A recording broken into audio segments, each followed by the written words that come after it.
Good morning and welcome to Salem Lutheran Church Sunday morning Bible study. We're glad you're here. We'll be getting started in just a few moments.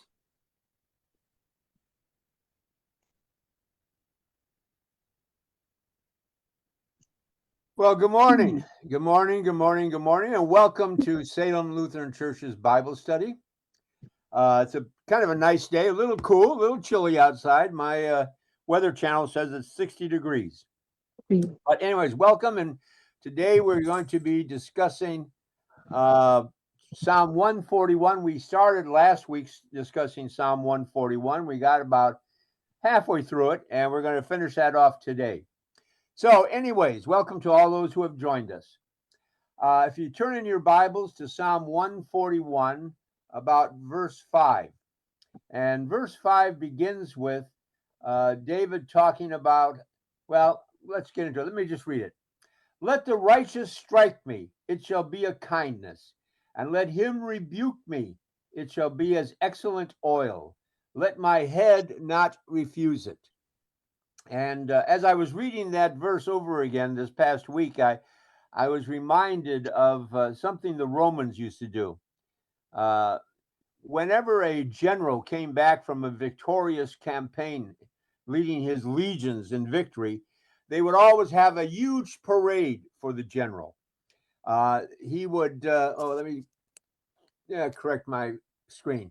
There would always be this huge parade, and the general would be led by the Vestal Virgins, girls in white gowns, leading the parade, throwing flowers in front of the chariot that held the victorious general. And behind him would be his legions marching with trumpets blasting, and thousands of people would be lining the main street up to the Senate building, cheering the general as he comes back from his victory. And there on the steps of the Senate would be the Roman emperor, who would there present him with some special reward for his victories. What was interesting about it, there was always a young man in the chariot with the general, and he would be whispering to the general the whole way on that parade route. And these are the words he would utter to the general and whisper into his ear over and over and over again. And the words were, I'm going to teach you some Latin. And the words were, Respice post te, hominem te esse memento. And what that means in English, rough translation is, look behind you. Remember, you are only a man.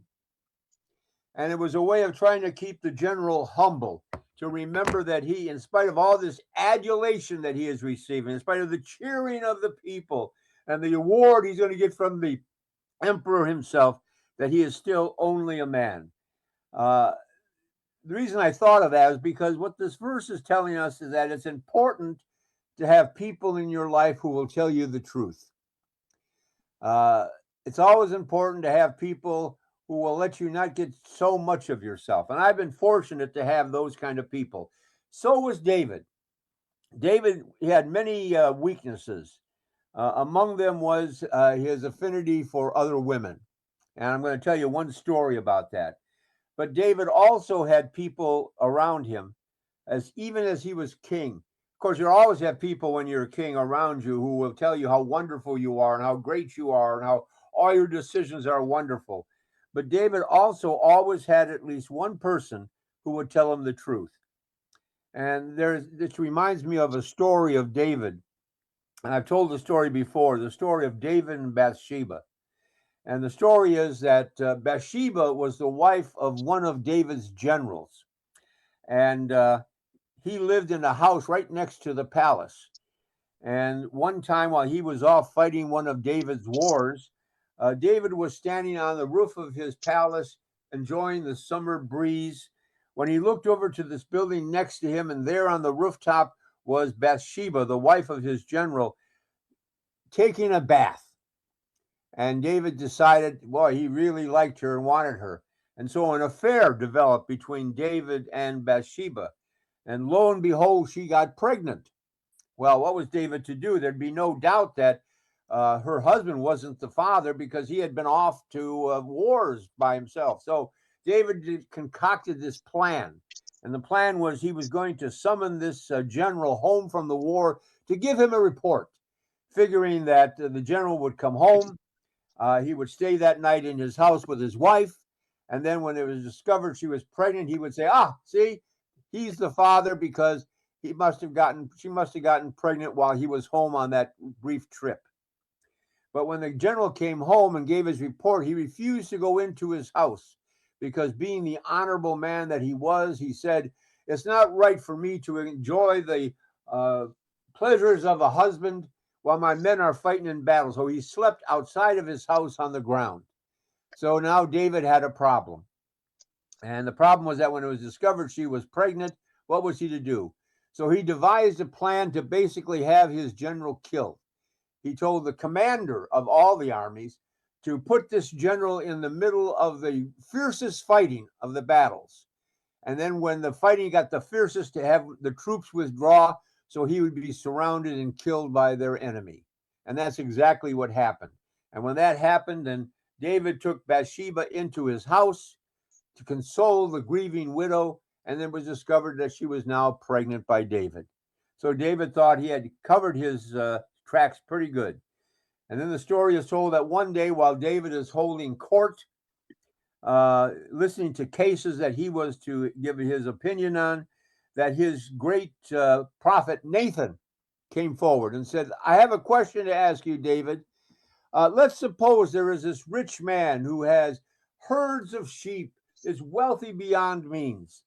And down the road is a simple single farmer who has only one sheep, but he loves this sheep more than anything else in the world. Well, one day this rich man has a visitor come and he decides to throw a banquet for him. But rather than take one of his sheep from his herd and butcher him for the feast, he sends his soldiers down to gather this one sheep from this one poor farmer. And he butchers that one sheep that this farmer loved and served it to his guests. And Nathan looks at David and says, what should we do to this man? And David says, well, we should have him arrested. We should have him punished for his terrible sin that he has committed. And we should restore to him a herd of sheep. And Nathan looks at David and says, David, you are that man. Because in the parable that Nathan had told, David had taken one man's poor lamb and used it for himself rather than the hundreds of sheep he already had. And so the response of David could have been simply, well, how dare you speak to me like that? I'm the great king of Israel. Instead, he was humbled by Nathan's words to him. And we're told that he went to the temple and fell before the Ark of the Covenant and asked God for forgiveness. What this is saying to us is that it's always important to have people around us who will tell us the truth. Not just negative people who will always, bash us, but it's important to have people around you who will tell you the truth. Let the righteous strike me, it shall be a kindness. And let him rebuke me, it shall be as excellent oil. Let my head not refuse it. So to have somebody in your life who will tell you the truth when you need to hear the truth is important. And it is a wonderful thing to have. I guess I've been fortunate in my life that I've always had people who help me not take myself that seriously. For me, one of those was always my wife. My wife always had a tendency to bring me back to earth when I got too full of myself. I used to laughingly joke about the fact that every Sunday after church, we would get in the van, and on the way home, I would always turn to her and say, well, what did you think of my sermon today? And she would always look at me and say, well, it wasn't one of your best. And that was always a way of keeping me humble, because sometimes you get up in the church and you preach this sermon and you have all these eyes. I had hundreds of eyes looking at me, and people complimenting me as they left church, saying, oh, it was a great sermon, Pastor. Oh, it was so wonderful. And when I'd get in the car, I thought, wow, I was really great today. And my wife always had an ability to bring me back down to earth and say, well, it wasn't one of your best. Although I remember one time I looked at her and said, well, I'm looking forward to the time when you tell me just once that was one of my best. Never heard that. But it's always important, David is saying, to have people in your life who will speak the truth to you. If you only surround yourself with yes men, and it's easy when you're like the king of Israel, like David, to have yes men around you because everybody wants to have your favor. Everybody wants something from you. And so they're always going to tell you how wonderful you are and how great you are and oh, how good you're doing. Well, it's always important to have people around you who will speak the truth to you. So let the righteous strike me. It shall be a kindness. Don't take it as an insult. Don't become defensive when that happens. In fact, my wife's comments always made me work harder on next Sunday's sermon, trying to get her approval, have her tell me, yeah, that was a good sermon today. I don't know why I remembered this. I always remember that I thought most of my sermons were pretty down to earth. I always tried to speak to people and make connections with them with where they were in their life. But every once in a while, I would preach this theological sermon where always went above everybody's heads. And when I got into the car, my wife would always look at me and say, well, I hope you got that out of your system for another year. So yeah, it's important to have people like that because it's like oil. Oil was a very important thing. It was a kind of way of ministering to people, anointing people. And he's saying that kind of person in your life, that kind of person who will be honest with you and tell you what is really true, is like an excellent oil. And my head will not refuse it. Don't reject it. Listen to those people because those are the ones who are probably telling you the truth. A lot of people in your life will tell you what you want to hear and will tell you how wonderful you are. But a true friend will tell you the truth. So I always try to do that with Tim and his sermons also. Compliment him when I think the sermons are good, and every once in a while I'll say something else to him. My one job is always to try to keep Tim humble. I hope I do a good job of that. Well, with every Sunday saying, well, it's not your best. I'll try to do that to you what my wife did to me. How's that? Hey guys, it's working. We've got a perfect con going. We got Pastor Nate teaching our Sunday school class on Sundays. You do a real good job, Pastor. Oh, it's well, Regina. Thank you, Regina. Is it Regina or Regina? No, it's Regina, the Italian version. Regina. Okay, Regina. Mm-hmm. Anyways, well, moving on. So David is saying that even as he's hiding, it's always important because he knows he's to be the next king of Israel. But it was always important for him to have people in his life who would tell him the truth. And I think that's true for us also. It's always important to have people in your life who will tell you the truth, who will be honest with you. Not always negative, not always mean. You don't need those kind of people because ultimately, if that's all you hear is negative, you stop trying.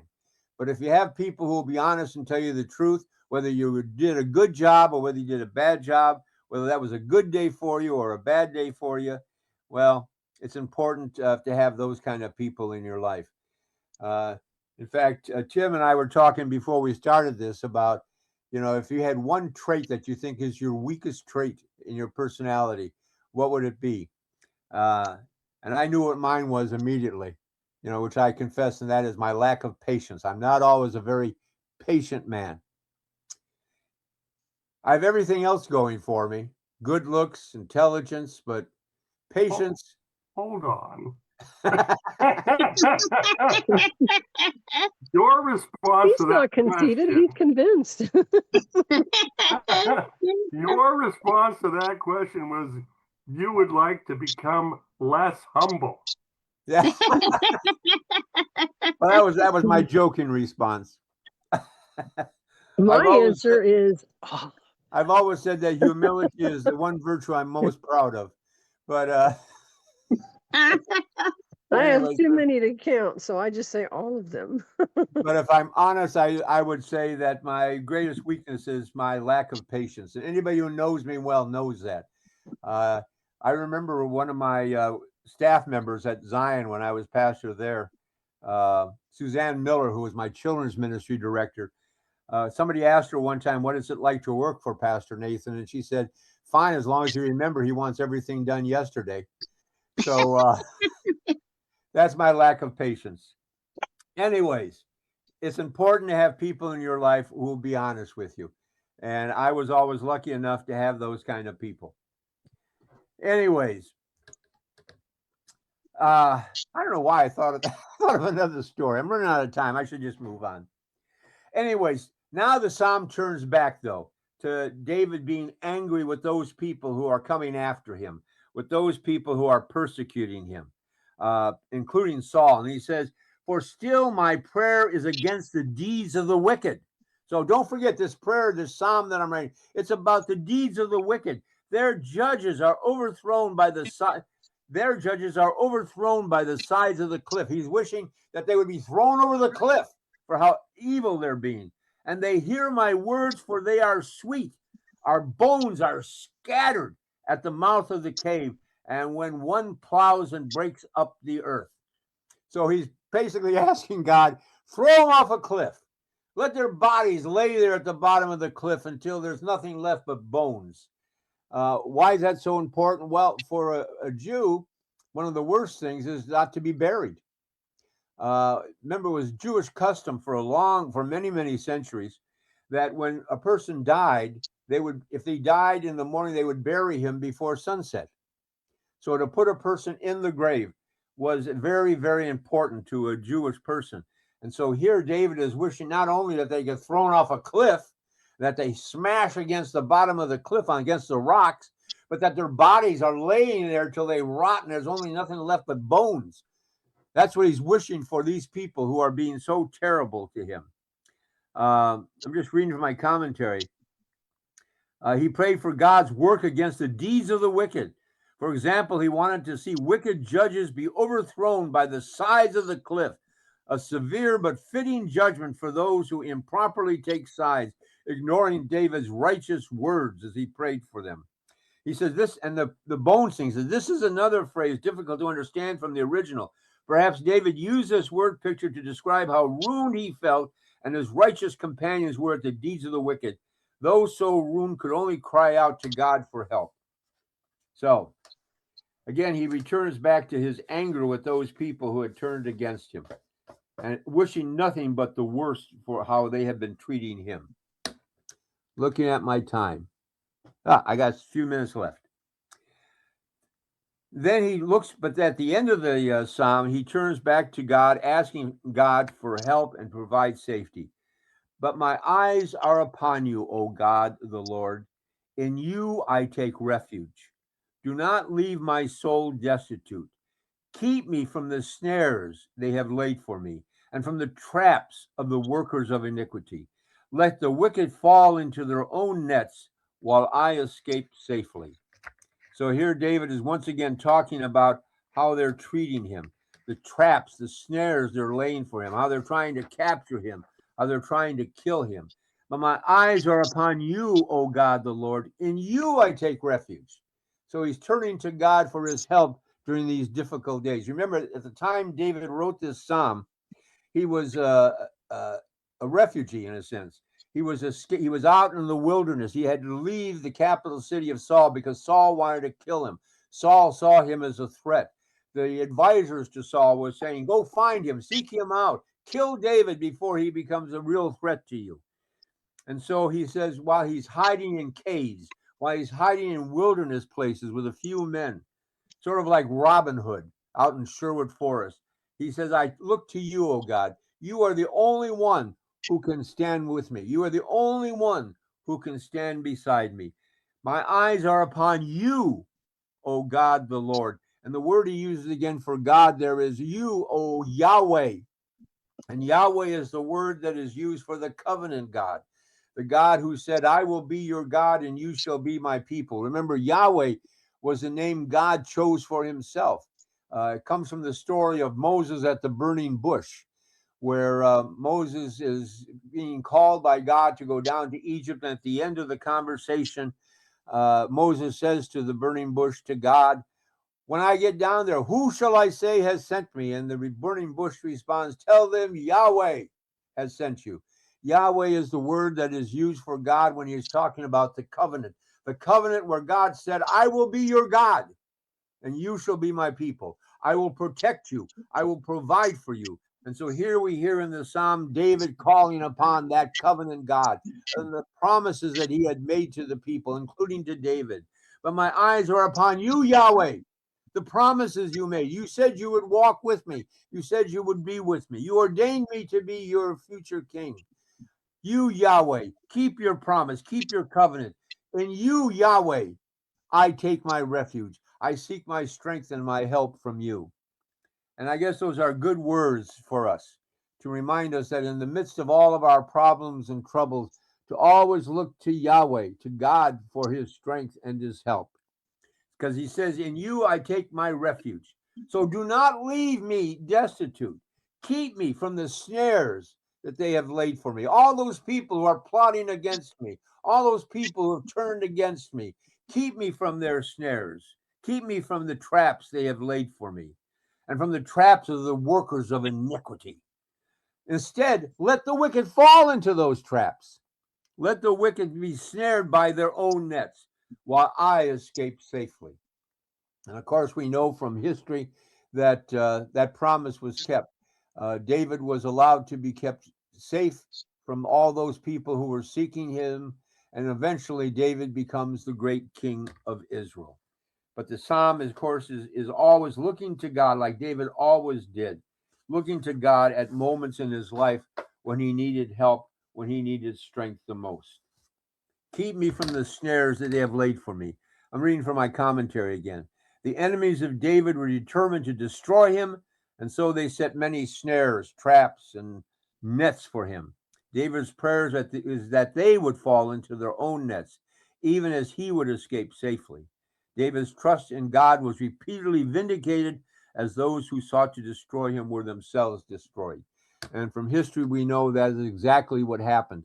As David eventually became king, those who had plotted against him were removed from Israel. And David was able to rule supreme and rule became one of the golden eras. Him and his son Solomon became the great king of Israel.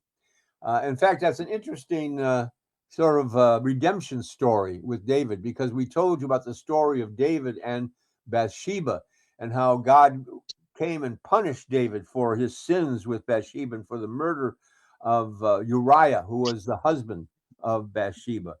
But eventually, what happened? Well, Bathsheba got pregnant a second time, and the second time she gave birth to a boy, a son, and they called him Solomon.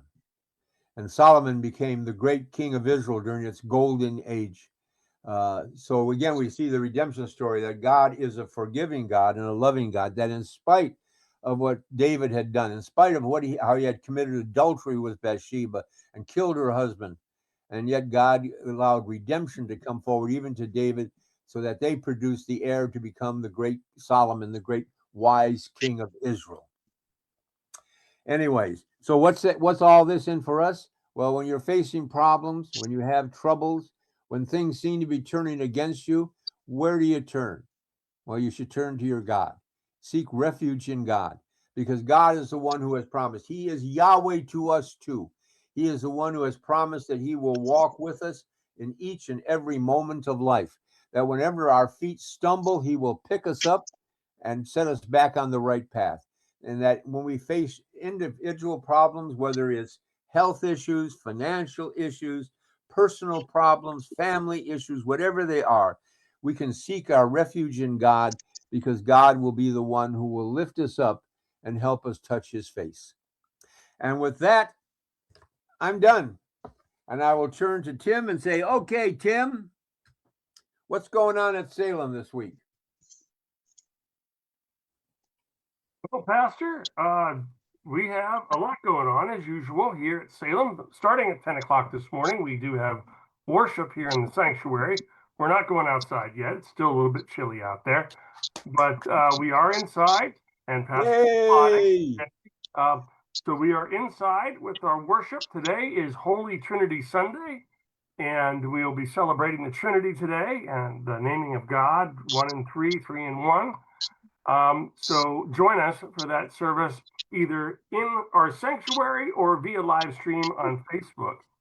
Now, that same video that you see this morning live will be rebroadcast at 5 o'clock on YouTube, as well as this Bible study. But this Bible study should be up there pretty soon on YouTube so that you can replay it as soon as you want. But the live stream premieres at 5 o'clock as if it is going live once again on YouTube. So join us for that if you want to hear my sermon again, or you want to hear Pastor Nathan sing. All those things are possible for today. Now, this afternoon, or this after service, we do have fellowship today. So join us for that downstairs in our fellowship hall. We'd love to have you. Now, on Monday NFL Monday night, nourishment, fellowship, and learning still goes on. And this week we are once again having having a meal at 6 o'clock. That's the nourishment and fellowship. And then at 7 o'clock, we watch an episode of The Chosen from 7 until whenever we break. Is our Bible study. So that's the fellowship and learning aspect of our Monday night event. Now, throughout the week, pay attention to other things that might be going on. I think we had a planting event this past week where a 4-H came in and did some planting around and gardening around the building. So check that out when you come by the building this week. On Friday night at 7 p.m., we have our Bible study. It's called Cover to Cover, and that is our program that is a support Zoom meeting to help us get through reading the Bible from cover to cover. So every Friday we get together, we talk about what we read, we offer prayers or lift up people who need prayer. We get into a quiz mode where we ask some questions about the Bible and show our ability to look things up in the Bible as we go, as well as watch some videos and prepare for the coming week so that we can be energized and supported in our process of immersing ourselves in the Word on a daily basis. So join us for that on Friday night. It's available the same link that you joined us here on Zoom for Bible study. Is the same link we use on Friday. And then, of course, on Sunday of next Sunday, we have Pastor Nathan continuing with his Bible study. Now, is that Bible study going to be a continuation of Psalm 141, or is it going to be on to 142? 142 next week. 142, we go from there. Alrighty, so 142 next Sunday. That is all I have. I will hand it back off to Pastor Nathan. Well, thank you very much, Tim. It sounds like a lot going on. Hope you'll take advantage of some of those things. Anyways, I'd like to extend to you a very blessed day. I hope you have a great week until we all get the chance to meet again. Until then, may God's blessings fall down upon you. May he envelop you with his love. But most of all, may he keep you smiling until we all meet again. God bless you all and have a great week. You too. Thank you. See you in a little bit. Thank you.